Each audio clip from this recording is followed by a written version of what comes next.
Hi everybody, कैसे हैं आप लोग। आई होप आप सभी लोग अच्छे होंगे, सेफ होंगे और अच्छे से पढ़ाई कर रहे होंगे। This is Ruchika and welcome to my channel. So आज से हम स्टार्ट करेंगे second chapter of business studies, that is forms of business organisation. इससे पहले हम फर्स्ट चैप्टर अच्छे से कवर कर चुके हैं काफ़ी सारे लेक्चर्स में, क्योंकि वो चैप्टर ही इतना लेंदी था।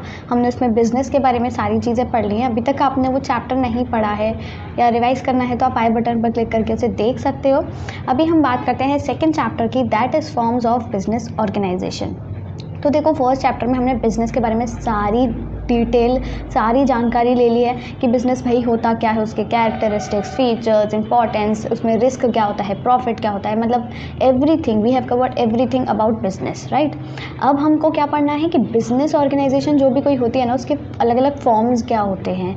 तो आपको अगर बिज़नेस ऑर्गेनाइजेशन की फॉर्म्स के बारे में जानना है तो बिज़नेस ऑर्गेनाइजेशन 3 तरह की होती हैं या फिर 3 ब्रॉड कैटेगरीज में डिवाइडेड हैं, जो कि पहला है आपका प्राइवेट सेक्टर एंटरप्राइज, दूसरा है पब्लिक सेक्टर एंटरप्राइज और तीसरा है जॉइंट सेक्टर एंटरप्राइज। तो अगर कोई पूछे 3 आपकी फॉर्म्स क्या हैं बिजनेस, और कोई भी बिजनेस ऑर्गेनाइजेशन किस तरह की हो सकती है, या तो वो पब्लिक होगी या फिर वो प्राइवेट होगी या फिर वो जॉइंट होगी, ठीक है। पब्लिक, प्राइवेट, जॉइंट, नाम याद हो गए। अब ये पब्लिक, प्राइवेट, जॉइंट क्या क्या है, एक एक करके हम इन्हें पढ़ते हैं। सबसे पहले जब बात आती है प्राइवेट सेक्टर एंटरप्राइज की, प्राइवेट नाम से समझ आ रहा है, यानी कि it is owned and controlled and managed by private individuals. जो भी प्राइवेट इंडिविजुअल्स हैं ना, उनके द्वारा, उनके थ्रू ओन की जाएगी, कंट्रोल की जाएगी और मैनेज की जाएगी वो आपकी एंटरप्राइज, वो आपका business organisation private sector organisation या फिर प्राइवेट सेक्टर एंटरप्राइज कहा जाएगा, ठीक है।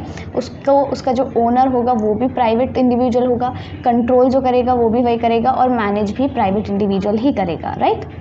अब हमने देखो ये पढ़ा हुआ है कि जो प्राइवेट फर्म्स होती हैं उनका मोटिव क्या होता है, उनका मोटिव होता है प्रॉफिट अर्न करना, ठीक है, क्योंकि उन्हें अपने काम से मतलब है, उन्हें जनता की भलाई की वो नहीं है, पड़ी नहीं है उनको कुछ, तो उनका मोटिव क्या होता है, टू अर्न प्रॉफिट्स। वो ज़्यादा से ज़्यादा प्रॉफिट्स ही अर्न करना चाहती है। अब इसके एग्जाम्पल क्या हो सकते हैं, बहुत एन नंबर ऑफ एग्जाम्पल्स हैं, जैसे कि इन्फोसिस है, ICICI बैंक। ICICI बैंक क्या, आप मतलब कोई सी भी प्राइवेट बैंक ले लो, एक्सिस बैंक है, येस बैंक है, इंडसइंड बैंक है, बहुत सारी बैंक्स हैं। सारी प्राइवेट बैंक्स जो हैं, प्राइवेट बैंक्स वो बिजनेस प्राइवेट सेक्टर एंटरप्राइज में आएंगी। या फिर जितनी भी प्राइवेट कंपनीज हैं, विप्रो, इन्फोसिस, गूगल, माइक्रोसॉफ्ट, ये प्राइवेट एंटरप्राइज हैं। तो ये क्या है, प्राइवेट सेक्टर एंटरप्राइज कहलाती हैं। रिलायंस, जियो, ऐसे बहुत सारी हैं, अडानी ग्रुप है, तो ये प्राइवेट सेक्टर एंटरप्राइज है और इनका मोटिव होता है प्रॉफिट अर्न करना। समझ आया ना, ईजी था। इसी तरह बात आती है जब पब्लिक सेक्टर एंटरप्राइज की।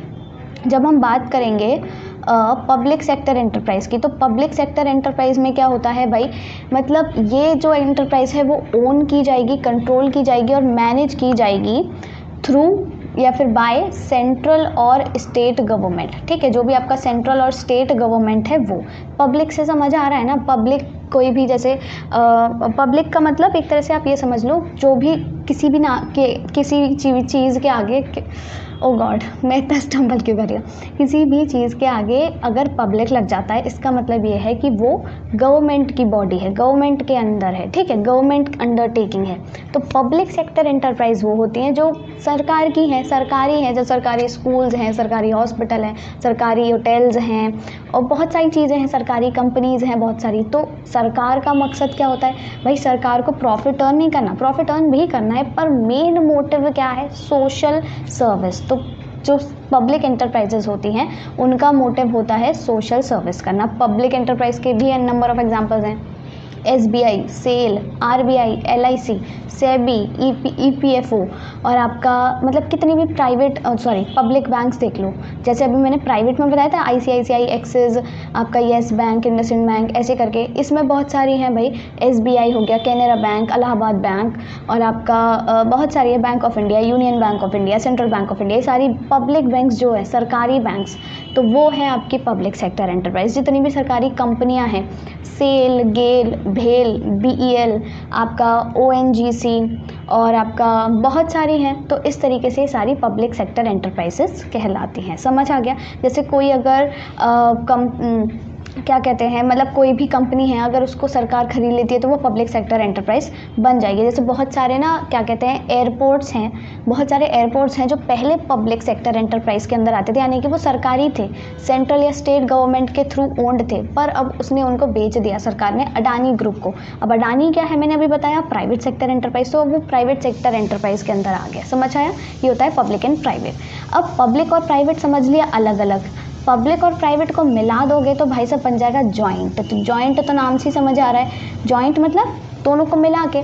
तो इसमें क्या है, owned, controlled and managed jointly by government and private individuals, यानी कि दोनों मिल करके जब काम करते हैं, सरकार भी है, सरकार का भी थोड़ी हिस्सेदारी है उसमें, शेयर है, और प्राइवेट का भी, तो वो हो जाता है आपका जॉइंट सेक्टर एंटरप्राइज।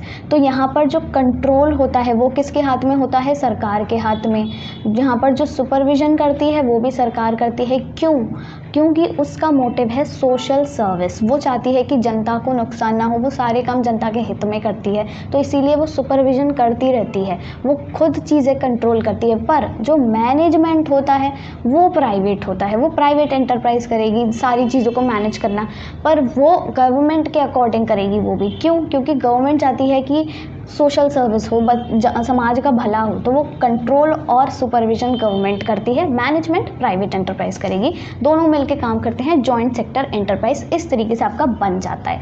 इसके बहुत सारे एग्जांपल्स हैं, जैसे कि oil India limited, allied chemicals limited, Tamil Nadu fluorine etcetera. ठीक है, ये सारे आपके क्या हैं, जॉइंट सेक्टर एंटरप्राइज के एग्जांपल्स हैं। ये हमने क्या समझे, बिजनेस ऑर्गेनाइजेशन के आपके फॉर्म्स क्या हैं, यानी कि कोई भी एक बिजनेस ऑर्गेनाइजेशन किस किस फॉर्म्स में एग्जिस्ट कर सकती है।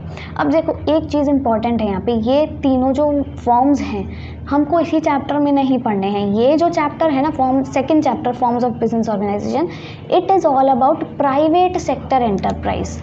ये वाली जो होती है ना आपकी प्राइवेट सेक्टर एंटरप्राइज, इसके बारे में हमें पढ़ना है। तो यानी कि मैंने बैकग्राउंड दे दिया, बिजनेस ऑर्गेनाइजेशन तीन तरह की होती हैं, पब्लिक, प्राइवेट एंड जॉइंट, पर हमें पढ़ना इस चैप्टर में किसके बारे में, सिर्फ प्राइवेट के बारे में। ठीक है, अब सिर्फ प्राइवेट मतलब ये मत सोचो छोटा सा चैप्टर होगा, बहुत ईजी होगा, खत्म हो जाएगा, नहीं।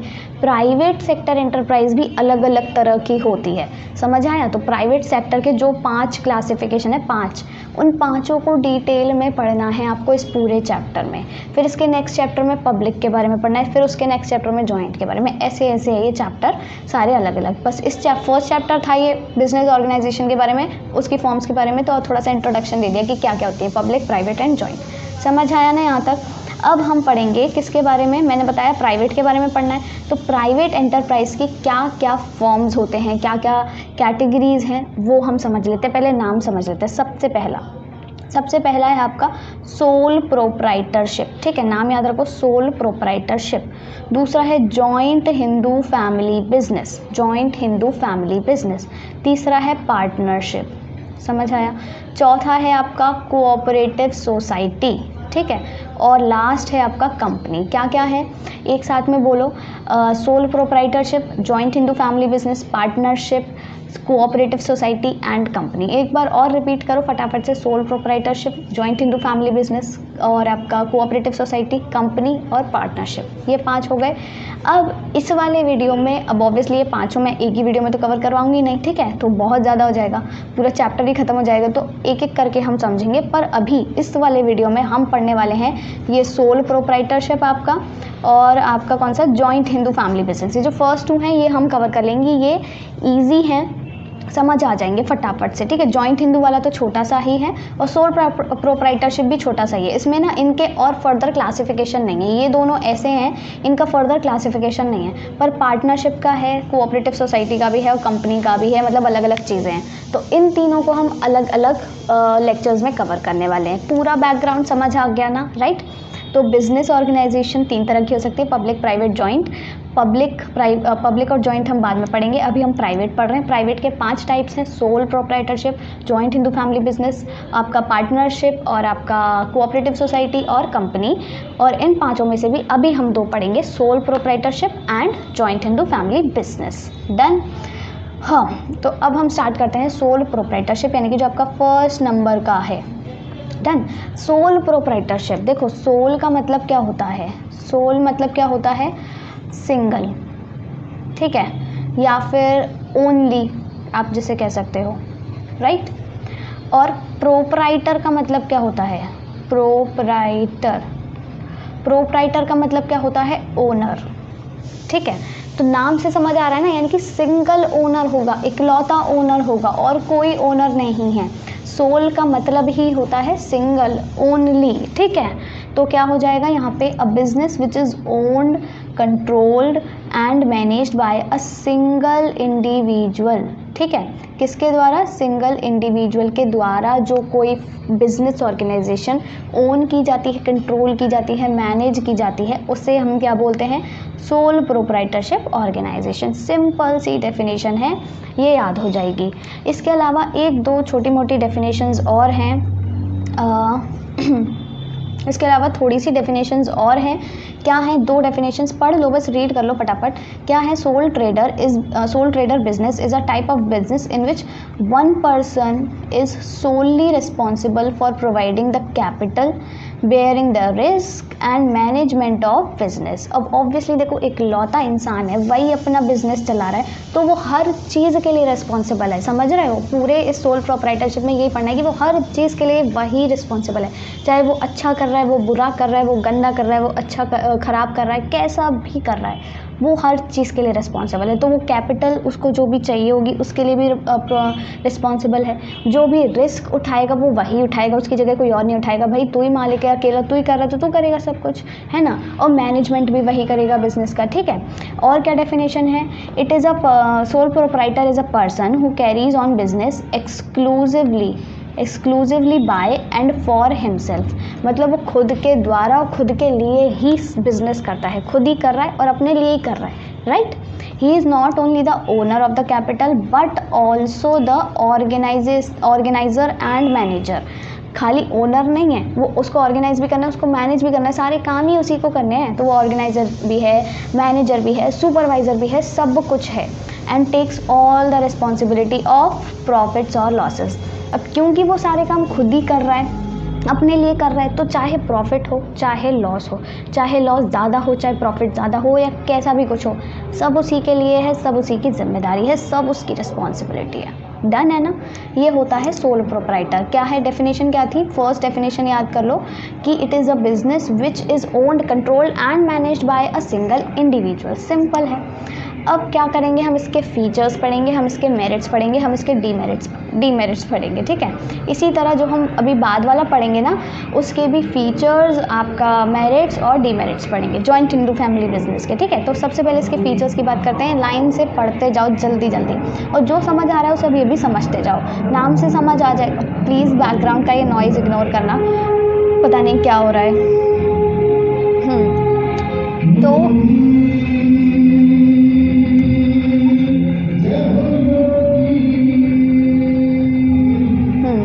पहला क्या है आपका, सिंगल ओनरशिप, ठीक है। Single ownership, one man control, नाम से समझ आ रहे हैं, देखो रिलेट करो, सोल प्रोप्राइटरशिप, इकलौता बंदा सब कुछ कर रहा है, तो सिंगल ओनरशिप है उसकी, वन मैन कंट्रोल है, ठीक है। Easy formation and closure, easily form कर लेगा अपना बिजनेस, ईजीली बंद भी कर सकता है अपनी दुकान को, ठीक है। No sharing of profit and loss, profit और लॉस में कोई शेयरिंग नहीं करनी है उसको, सब कुछ उसी का ही है, सब वही कर रहा है, तो कोई शेयरिंग नहीं। अनलिमिटेड लाइबिलिटी, ये मैं अभी समझाऊंगी, अनलिमिटेड लाइबिलिटी समझाऊंगी तो सारी, पर इसे थोड़ा अच्छे से, जो अभी समझ आ रहा है उसे रिलेट करते जाओ। लैक ऑफ बिजनेस कंटिन्यूटी, जिसको समझ आ रहा है अच्छी बात है, वरना मैं ये भी अच्छे से समझाऊंगी।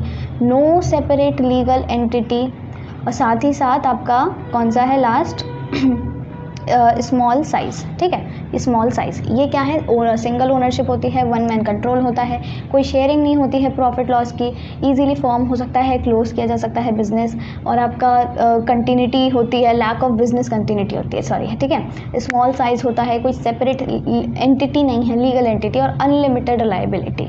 ये आपके क्या है, फीचर्स हैं। अब इन फीचर्स को हम एक एक करके डिटेल में समझेंगे।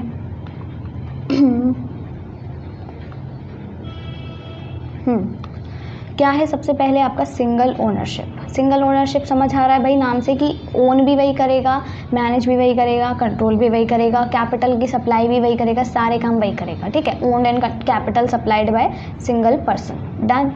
दूसरा है वन मैन कंट्रोल, यानी कि जब सोल है, सोल प्रोपराइटर सिंगल ओनर है तो कंट्रोल भी एक ही बंदे का होगा, उसी का, तो वन मैन कंट्रोल होता है। वो सोल ओनर है, फुल कंट्रोल होता है उसका, ओनरशिप भी उसी की है, मैनेजमेंट भी उसी का है, सब उसी के हाथों में है। It all the things lie in the hands of that person only, right. अब है नेक्स्ट आपका easy formation and closure.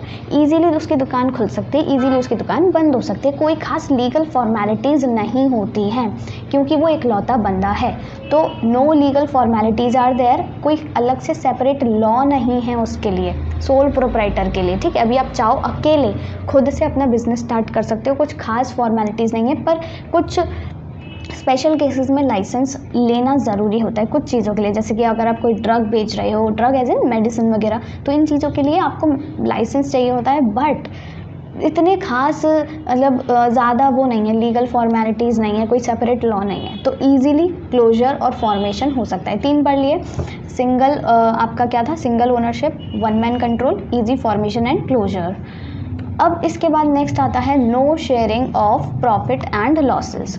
Obviously जब एक ही बंदा कमा रहा है, एक ही बंदा सब कर रहा है, तो प्रॉफिट और लॉस भी तो उसी के हिस्से में आएगा ना, तो यहाँ पे ना तो क्या कहते हैं प्रॉफिट और लॉस की शेयरिंग होगी और रिस्क भी उसी का होगा। सबसे बड़ी बात, whole risk, loss and profit is borne by single person, सारी चीज़ें उसी के हिस्से में आएंगी, उसी की झोली में आके गिरेंगी, चाहे कितना भी रिस्क हो, लॉस हो, प्रॉफिट, ठीक है ना। फिर आता है अनलिमिटेड लाइबिलिटी। लाइबिलिटी अनलिमिटेड होती है, मतलब वही इंसान हर चीज़ के लिए लाइबल होगा, हर चीज़ के लिए, हर अपने डेट्स के लिए, हर अपने लॉस के लिए, हर चीज़ के लिए वही लाइबल होगा। लाइबल मतलब एक तरह से कह लो रिस्पॉन्सिबल, वही हर चीज़ के लिए रिस्पॉन्सिबल होगा। अब देखो मान लो मेरी दुकान है कोई, ठीक है, दुकान है, या फिर मैं मतलब मेरी सोल प्रोपराइटरशिप ऑर्गेनाइजेशन है, यानी कि मैं ही ओन कर रही हूँ, कंट्रोल कर रही हूँ, मैनेज कर रही हूँ, सब काम मैं कर रही हूँ, राइट। तो रिस्क भी मेरा, प्रॉफिट भी मेरा, लॉस भी मेरा, सब कुछ मैं कर रही हूँ। तो ऑब्वियसली मान लो, लेट सपोज मैंने क्या किया है, मैंने कुछ कर्जा लिया हुआ है 10-15 लाख रुपए का, 15 लाख रुपए का।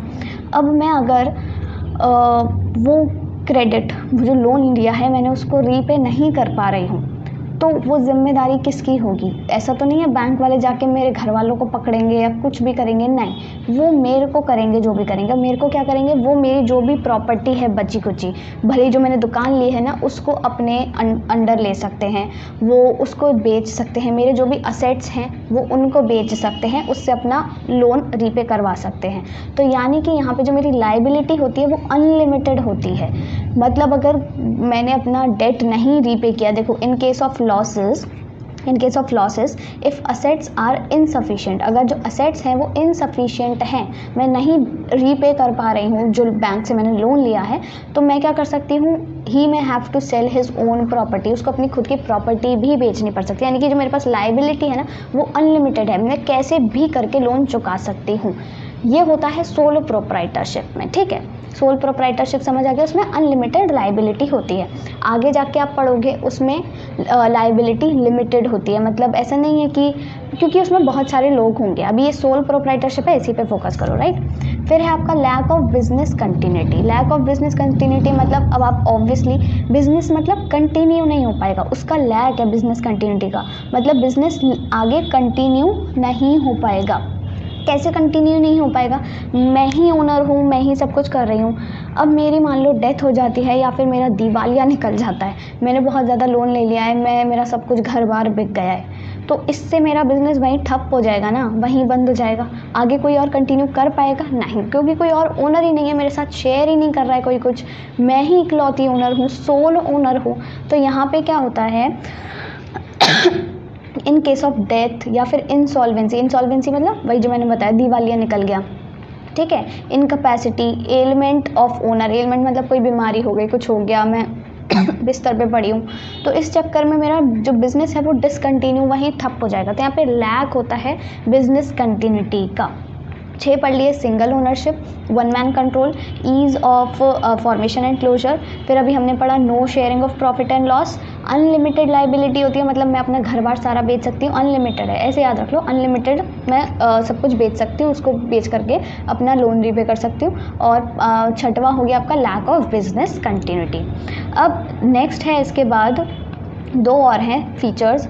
इसके बाद क्या है, नो सेपरेट लीगल एंटिटी। मैंने बताया कोई सेपरेट लीगल एंटिटी नहीं होती है, मतलब जब भी कोई बिजनेस ऑर्गेनाइजेशन होती है अगर वो ग्रुप में खुली हुई है, ठीक है, तो उसको मैनेज करने के लिए लीगल एंटिटी अलग से होती है। बिजनेस अलग होता है, मैनेजर या ओनर अलग होता है, ठीक है, मतलब बिजनेस अलग है, ओनर अलग है, ऐसा होता है। जैसे अगर आप रिलायंस का देखो, आप अडानी ग्रुप का देखो, वहाँ पर ओनर अलग है, वहाँ सीईओ अलग होता है, वहाँ डायरेक्टर अलग होता है, वहाँ मैनेजर अलग होता है, वहाँ पे मतलब हर पोस्ट पे अलग अलग बंदा होता है। पर यहाँ पर सारी पोस्ट उसने खुद ही ले रखी हैं, वही ओनर है, वही सीईओ है, वही सब कुछ है, ठीक है ना, समझ आया। तो यहाँ पे कोई सेपरेट लीगल एंटिटी नहीं होती। बिजनेस और ओनर ये दोनों ना साथ में एग्जिस्ट करते हैं, बिजनेस और owner. No difference between the owner and the business या फिर एंटरप्राइज, कोई डिफरेंस नहीं है। ओनर मतलब बिजनेस, बिजनेस मतलब ओनर, समझ आया, ऐसे होता है। स्मॉल साइज मतलब scale of operation is small and limited. देखो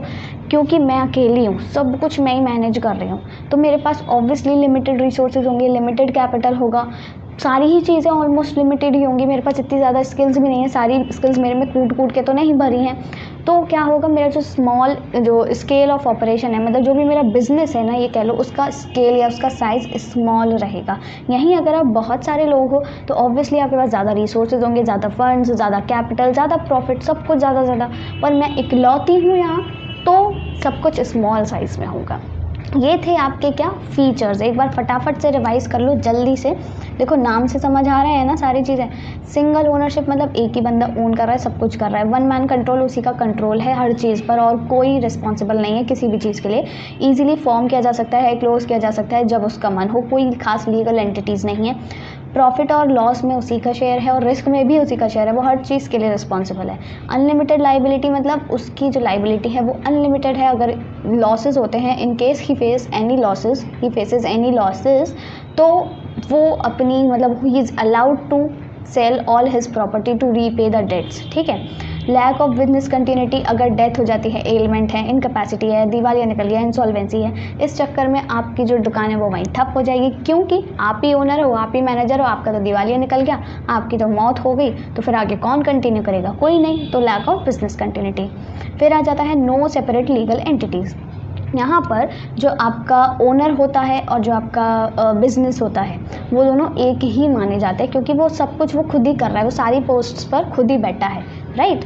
और स्मॉल साइज़ के लिए ये मतलब सूटेबल भी माना जाता है सोल प्रोप्राइटरशिप। और स्मॉल साइज़ इसीलिए होता है क्योंकि लिमिटेड रिसोर्सेज है, लिमिटेड कैपिटल है, लिमिटेड फंड्स हैं, तो एक बंदा सारी चीज़ें इतनी सारी तो इकट्ठी कर नहीं सकता ना, तो इसीलिए स्मॉल साइज बिजनेस होता है सोलो प्रोप्राइटरशिप का। ये सारे क्या है, फीचर्स हैं।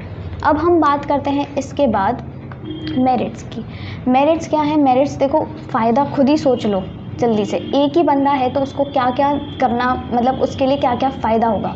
मान लो आप घर में अकेले रहते हो, इसको ना ऐसे समझ लो, आप घर में अकेले रहते हो, आपका घर है, आप खुद ही चला रहे हो, सब कुछ आप खुद ही कर रहे हो, तो क्या होगा, आप क्विक डिसीजन ले सकते हो। सबसे बढ़िया, अगर अभी आपको जाना है कहीं बाहर पार्टी में, किसी फ्रेंड ने बुलाया, तुरंत भाग जाओगे, आप खुद डिसाइड करोगे कि यार मेरे को जाऊँ या नहीं। पर अगर आप घर वालों के साथ रह रहे हो तो आपको 10 बार सोचना पड़ेगा, मम्मी से पूछो, मम्मी से कहूँ, पापा से पूछेंगी, ये होता है रहता है ना। तो क्विक डिसीजन मेकिंग आप कर सकते हो।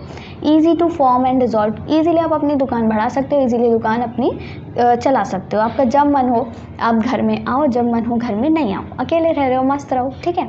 पर्सनल टच, एक पर्सनल सेटिस्फैक्शन होता है, सेंस ऑफ अकम्पलिशमेंट होता है, मज़े आते हैं, ये इसको ऐसे याद रखो कि मज़े आते हैं अकेले रहने में, ठीक है।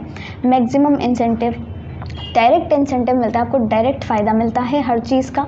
क्यों, आपके साथ में और कोई नहीं रह रहा है, राइट। आपके साथ में मान लो अगर आप अपने मतलब आपके कोई भाई बहन नहीं है, आप इकलौते बच्चे हो, ठीक है, तो जो भी कोई रिश्तेदार आएंगे वो आपको ही पैसे दे करके जाएंगे ना। मान लो वो 1000 रुपये दे के जा रहे हैं तो आपको ही देंगे। यहीं अगर आपका एक और कोई भाई या बहन होता, आपके साथ में, तो दोनों को 500-500 मिल जाते हैं। पर यहाँ पे आपको डायरेक्ट और मैक्सिमम इंसेंटिव मिलेगा, यानी कि आपको ही 1000 रुपये मिलेंगे। समझ आया ना? बढ़िया एग्जाम्पल था, मेरे को अभी दिमाग में आया। Confidentiality of information, her cheese confidential रहेगी, सीक्रेट रहेगी। आपको मतलब ऐसा नहीं है कि कोई चीज़ काम आप कर रहे हो, जैसे कि मान लो मैं अकेली बच्ची हूँ अपने घर में और मेरा कोई बॉयफ्रेंड है, तो होता है ना, बड़े भाई बहन थोड़े जासूस होते हैं, तो वो क्या करते हैं, मम्मी से कह देंगे, पापा से कह देंगे, यार ये मिलने जा रही है, डेट पे जा रही है, ऐसे ऐसे। पर अगर मैं इकलौती हूँ तो कोई भाई इतनी नज़र रखने वाला नहीं है, सारी चीज़ें कॉन्फिडेंशियल रहेंगी, मेरे पास ही सीक्रेट रहेंगी, कोई जासूसी करने वाला भी नहीं है। तो ये सारे फ़ायदे हैं सोल प्रोप्राइटरशिप के, अकेले रहने के, ऐसे याद रखना है, ठीक है। अब हम इनको थोड़ा सा डिटेल में पढ़ लेते हैं। टाइम हो गया है 25 मिनट्स हो गए हैं ऑलरेडी। मुझे लग रहा है हम दूसरा वाला नहीं कर पाएंगे, कोई बात नहीं, उसे मैं नेक्स्ट वीडियो में कवर कर दूंगी। इसे हम आराम से करते हैं। मेरिट्स क्या क्या हैं? अब देखो, पहले हमने पढ़ा क्विक डिसीजन मेकिंग, क्विकली हम सारे डिसीजन ले सकते हैं और मैं ही उस डिसीजन की रिस्पॉन्सिबल होंगी। ऑब्वियसली मैंने डिसीजन लिया, तो वो क्या होता है, सारे डिसीजंस के लिए रिस्पॉन्सिबल होता है। नो नीड टू कंसल्ट, किसी से ज्ञान लेने की ज़रूरत नहीं है। ऐसे नहीं वो आके ये हमको सलाह दे रहा है, वो हमको सलाह दे रहा है, नहीं, मैं किसी से नहीं पूछूंगी, जो मन कर रहा है वो करूँगी। और मेरे को जहाँ से फंड्स लेने हैं वहाँ से फंड्स लूँगी, जहाँ पर इन्वेस्ट करना है वहाँ इन्वेस्ट करूँगी, जो प्रोडक्ट और बनाने हैं वो बनाऊँगी, जैसा करना है वैसा करूँगी, ठीक है। जितनी लेबर एम्प्लॉय करनी है, जितना मेरे को उनको सैलरी देनी है, सब मेरे अकॉर्डिंग होगा, क्योंकि मैं ही डिसीजन ले रही हूँ।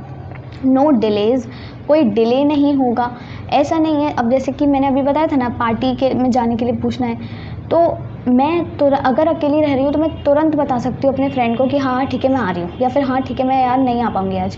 पर अगर मैं मम्मी पापा के साथ रह रही हूँ तो पहले मैं मम्मी से पूछूँगी, बड़ी मुश्किल से 1 घंटे में प्लानिंग करके, फिर मम्मी कहेंगे अभी रुक जाओ, मैं पापा आ रहे हैं, पापा से पूछ के बताती हूँ, तो इसमें डिले होता जाएगा। तो यहाँ पर कोई डिलेज नहीं होंगे। Immediate actions lead to flexibility of operations, और जब क्योंकि डिले नहीं होगा तो तुरंत एक्शन होंगे, तुरंत मैंने डिसीजन लिया, क्विक एक्शंस हुए, उससे ऑपरेशन जो भी हो रहे हैं उसमें फ्लेक्सिबिलिटी आएगी, मतलब काम फुर्तीला होगा, अच्छे से होगा, ठीक है। तो ये सारे फ़ायदे हैं सोल प्रोप्राइटरशिप के, क्विक डिसीजन मेकिंग हम कर सकते हैं। दूसरा आता है कॉन्फिडेंशियलिटी ऑफ इंफॉर्मेशन। मैंने बताया सब कुछ सीक्रेट रहेगा, सीक्रेसी मेंटेन रहेगी, कोई लीगल कंपल्शन नहीं है टू पब्लिश हिज अकाउंट्स। जो सोल प्रोप्राइटरशिप होता है ना, वो क्योंकि अकेला है, इकलौता काम कर रहा है, और मैंने क्या बताया स्मॉल साइज़ होता है, तो छोटी फर्म है, छोटी ऑर्गेनाइजेशन है, तो उसके ऊपर इतना लीगल प्रेशर नहीं होता है, कंपल्शन नहीं होता कि वो जो भी अपना अकाउंट्स होते हैं ना उनको पब्लिश करे, अपना जो भी उसका बही खाता है उसको अखबार में या कहीं भी वेबसाइट पर, मतलब आप क्या कह सकते हो, पब्लिक में पब्लिश करे। पर वहीं अगर कोई ग्रुप है, जैसे रिलायंस है, अडानी है, आपने देखा होगा जैसे अभी अडानी के क्या हुआ था, बहुत सारे शेयर्स गिर गए, उसके अगेंस्ट एक रिपोर्ट पब्लिश हुई थी बहुत सारी चीज़ों की, तो उसके चक्कर में क्या हुआ, उसकी वेल्थ बहुत ज़्यादा डिक्रीज़ हो गई। तो ये सारी चीज़ें पब्लिक थी क्योंकि वो बहुत बड़ा ग्रुप है, और ये सोल प्रोप्राइटरशिप है। सोल प्रोप्राइटरशिप मतलब अकेले ही बंदा काम करे, तो उसको इतना कोई ज़ोर ज़बरदस्ती नहीं है कि ये कर वो कर, तू कुछ भी कर, ठीक है। और सीक्रेसी मेंटेन रहती है, सीक्रेट रहता है सारा सामान, सारी बातें। पर्सनल टच मतलब पर्सनल सेटिस्फैक्शन मिलता है वर्किंग फॉर वन सेल्फ। जब हम अपने लिए कोई काम करते हैं ना, खुद से हमको मोटिवेशन मिलता है, यार मैं ये अकेले काम कर रही हूँ, मैंने अकेले कदम उठाया, मैं खुद से कर रही हूँ, सब कुछ मैं मैनेज कर रही हूँ, मैं हैंडल कर रही हूँ, तो एक पर्सनल सेटिस्फैक्शन मिलता है, एक सेंस ऑफ अकम्पलिशमेंट होता है, कॉन्फिडेंस हमारा बूस्टअप होता है, बहुत सारी चीज़ें होती हैं। तो अकेले काम करने का ये भी फ़ायदा है, आप सेल्फ मोटिवेटेड रहते हो मोस्ट ऑफ द टाइम। तो ये हैं 3 मेरिट्स जो हमने अभी तक पढ़ लिए सोल प्रोप्राइटरशिप के। क्विक डिसीजन ले लेंगे हमको क्या कहते हैं, कॉन्फिडेंशियल रहेंगी सारी इन्फॉर्मेशन, और आपका पर्सनल टच आपको मिलता है, यानी कि सेंस ऑफ अकम्पलिशमेंट। नेक्स्ट आपका है मैक्सिमम इंसेंटिव। मैंने कैसे बताया था कि आपको अगर वही आपके रिश्तेदार, अगर आप अकेले तो 1000 रुपये दे के जाएंगे, यहीं अगर आप 2 बहन भाई हो तो 500-500 में बांट देंगे। तो अगर आप अकेले हो तो सारा इंसेंटिव आपको ही मिलेगा और डायरेक्ट मिलेगा। Direct relationship between efforts and reward. यहीं अगर आप मान लो 5 लोग मिलकर काम कर रहे हो, अगर 500 का प्रॉफिट हुआ, और अगर आप एक ही जना काम कर रहे हैं तो उसको एक ही जने के हो गए, और अगर आप 500 रुपये का प्रॉफिट हुआ, 5 लोग हो तो सबको कितने कितने मिलेंगे, 100 रुपये मिलेंगे, एक के हिस्से में 100 आएंगे, और वैसे 500 आ रहे हैं एक के हिस्से में उसके में। तो यहाँ पर क्या है, मैक्सिमम इंसेंटिव आपको मिलता है और डायरेक्ट मिलता है, ये नहीं कि सब में बट जाएगा, ठीक है। इससे एक्स्ट्रा इनकम हमारी होती है ऑब्वियसली। नेक्स्ट है आपका easy to form and dissolve, यानी कि ईजिली फॉर्म कर सकते हैं, डिजॉल्व कर सकते हैं। ये पॉइंट वही है जो हमने फीचर्स में पढ़ा था। फीचर्स में देखो जो मेरिट्स और डीमेरिट्स है ना, उनमें वही पॉइंट्स हैं जो हमने फीचर्स में पढ़े हैं। फीचर्स में मिले जुले थे, उनमें से छांट दिए कि ये अच्छे अच्छे हैं, ये बुरे बुरे हैं, तो वो मेरिट्स में चले गए, अच्छे अच्छे वाले, बुरे बुरे वाले डीमेरिट्स में चले गए, और कुछ नया नहीं है। ठीक है, तो easy to form and dissolve मतलब कोई लीगल फॉर्मेलिटीज़ नहीं है, कोई स्पेसिफिक लॉ नहीं है, वो कभी भी अपना बिजनेस को चालू कर सकता है, बंद कर सकता है विदाउट एनी लीगल फॉर्मेलिटी। समझ आया ना? सारे मेरिट्स ईजी थे, एग्जाम्पल के साथ याद रखोगे तो जल्दी याद रहेगा जो जो मैंने एग्जाम्पल्स बताए हैं। अब इसके बाद आते हैं हमारे डीमेरिट्स। हाँ, बोलते बोलते मेरा मुंह थक गया।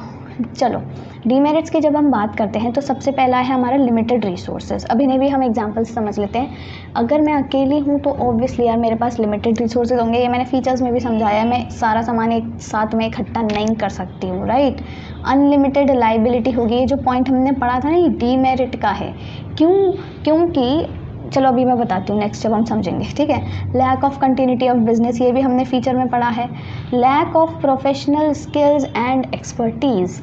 लेट अस सपोज आप ना अपने इकलौते बच्चे हो, ठीक है, आपके कोई बहन भाई नहीं है, तो आपके पास एक तो लिमिटेड रिसोर्सेज होंगे और साथ ही साथ आपके पास इतनी ज़्यादा स्किल्स या फिर आपको कोई ज्ञान देने वाला नहीं होगा। इससे पहले हमने पढ़ा कि किसी सलाह की ज़रूरत नहीं है, किसी से पूछने की ज़रूरत नहीं है, वो भी ठीक है। पर अगर आप अकेले हो, आपके ऊपर कोई बड़ा बहन भाई नहीं है, आप अपने पेरेंट्स से बात नहीं करते हो या फिर उनके साथ नहीं रहते हो, तो आपके पास बहुत ज़्यादा स्किल्स नहीं होंगी, आपको कोई ज्ञान देने वाला नहीं होगा। ज्ञान देना एज इन एडवाइस देना, सजेशंस देना, आपको ऊपर कोई एक्सपर्टीज़ नहीं होगी कि आपको सलाह दे सके। जैसे यूजुअली करते हैं ना, 11th में आते हैं बच्चे, पूछते हैं यार हम साइंस लें, आर्ट्स लें, कॉमर्स लें, क्या लें भाई, समझ नहीं आता। अब उनका कोई बड़ा भाई बहन होता है ना, वो सलाह दे देता है थोड़ी सी कि यार तू ऐसे कर, साइंस मेरे से तो छिल नहीं रही, तू कॉमर्स ले ले, है ना, ऐसे करते हैं। पर क्योंकि वो अकेला है तो उसके पास कोई नहीं है, ठीक है।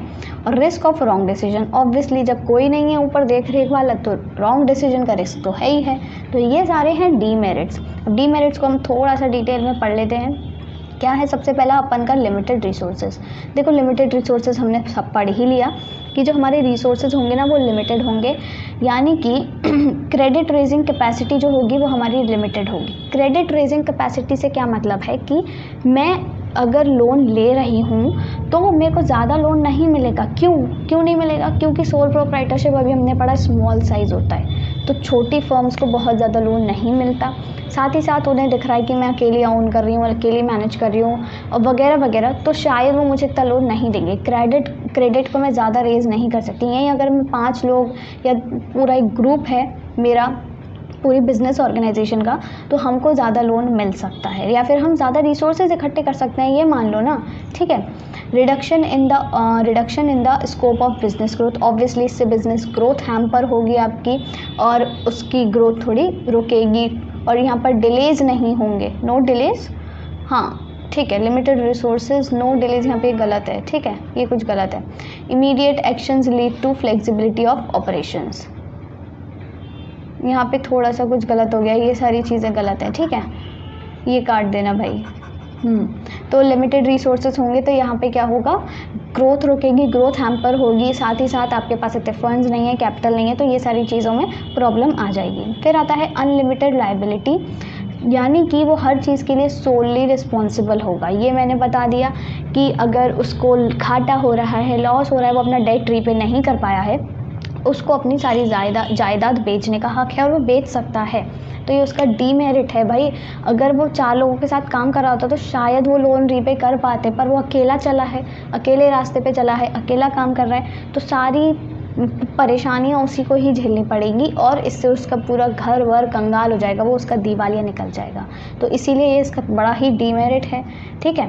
Lack of continuity of business, ये आप अकेले कदम बढ़ाए हैं अपने और कोई आगे पीछे आपके है नहीं है, आप ही ओनर हो, सब आप ही कर रहे हो, तो आपका जो सर्वाइवल है बिजनेस का और जो कंटिन्यूटी है वो किस पर डिपेंड करती है, प्रोप्राइटर पर, ठीक है। क्योंकि भाई प्रोप्राइटर ही नहीं रहा, मान लो उसका बिजनेस ठप हो गया, तो आगे कौन कंटिन्यू करेगा, क्योंकि कोई ओनर ही नहीं है ना, कोई मैनेजर ही नहीं है, कोई सुपरवाइज़र ही नहीं है कि सारे काम तो वो खुद ही कर रहा है। तो इसीलिए यहाँ पे बिजनेस कंटिन्यू नहीं हो पाता, आगे बिजनेस की कंटिन्यूटी लैक है यहाँ पर, ठीक है। फिर आता है lack of professional skills and expertise. ये भी मैंने समझाया कि all the activities are performed by a single person only and he can't be expert in all the fields. वो हर चीज़ में एक्सपर्ट नहीं हो सकता, वो मैनेज भी कर ले, वो लोन भी ले ले, वो लोगों को सुपरवाइज भी कर ले, वो और जो भी बिजनेस स्ट्रैटेजीज़ हैं उसमें अपना दिमाग भी लगा ले, कैसे क्या करना है, कि ये नहीं करना है, अपना प्रोडक्ट का प्राइस बढ़ाना है या फिर कॉस्ट कैसे कम करनी है, कौन सी मशीन यूज़ करनी है। बहुत सारी चीज़ें होती है बिज़नेस में भाई, बहुत सारी, तो वो हर चीज़ में एक्सपर्ट नहीं हो सकता। अकेला बंदा उसमें क्या कहते हैं प्रोफेशनल स्किल्स कम होती हैं और एक्सपर्टीज़ भी उसको नहीं मिल पाती है। और फिर लास्ट में आता है रिस्क ऑफ रॉन्ग डिसीजंस। तो यहाँ पर ऑब्वियसली रिस्क रहता है रॉन्ग डिसीजंस का, सारे डिसीजंस क्योंकि सोल प्रोप्राइटर ही लेता है, right, and hence there is a risk of being wrong sometimes. कभी कभी रिस्क होता है गलत होने का। तो ये सारे क्या हैं डीमेरिट्स हैं जो आपने याद रखने हैं। समझ आया? आई होप यहाँ तक की कहानी सारी क्लियर होगी। एक बार फटाफट से यहाँ पर देख लो। सबसे पहला क्या था, क्विक डिसीजन मेकिंग, ये मेरिट्स हैं। क्विक डिसीजन मेकिंग है, easy to form and dissolve, personal touch, maximum incentive यानी कि डायरेक्टली पैसा उसको सब कुछ मिलेगा, और सीक्रेसी रहती है, कॉन्फिडेंशियलिटी। यहीं डीमेरिट्स की बात करें तो भाई लिमिटेड रिसोर्सेज हैं बेचारे के पास, अनलिमिटेड लाइबिलिटी है। और देखो अनलिमिटेड लाइबिलिटी को मेरिट में मत काउंट कर लेना, ठीक है। अनलिमिटेड है तो मतलब अनलिमिटेड का मतलब ये है कि उसका घर बार सब बिक जाएगा, सब कुछ अनलिमिटेड है उसके पास, ऐसे याद रखो। Lack of continuity of business, lack of professional skills and enterprise expertise and risk of wrong decisions, ये सारे मेरिट्स और डीमेरिट्स हैं किसके, आपका सोल प्रोप्राइटर के। तो अभी हमने यहाँ पर क्या किया है, आपका ये वाला जो था सोल प्रोप्राइटर ये कंप्लीट हो चुका है। और क्योंकि टाइम ज़्यादा हो गया है अभी, इट्स ऑलरेडी 36 मिनट्स, तो हम क्या कर रहे हैं, वीडियो को यहीं एंड कर रहे हैं। और ये जो जॉइंट हिंदू फैमिली बिजनेस है, बाकी 4 हैं वो हम एक एक करके सारे कवर करेंगे। सो या that's all for this video. I hope आपको वीडियो अच्छा लगा होगा। अगर वीडियो हेल्पफुल था तो do like it and share it with your friends. और कोई प्रॉब्लम है, कोई क्वेरी है तो कमेंट कर सकते हो आप, या फिर मुझे इंस्टाग्राम पे पर्सनली टेक्स्ट कर सकते हो। एंड येस, अगर अभी तक आपने चैनल सब्सक्राइब नहीं किया है, do subscribe it right now. And thank you for watching, have a nice day.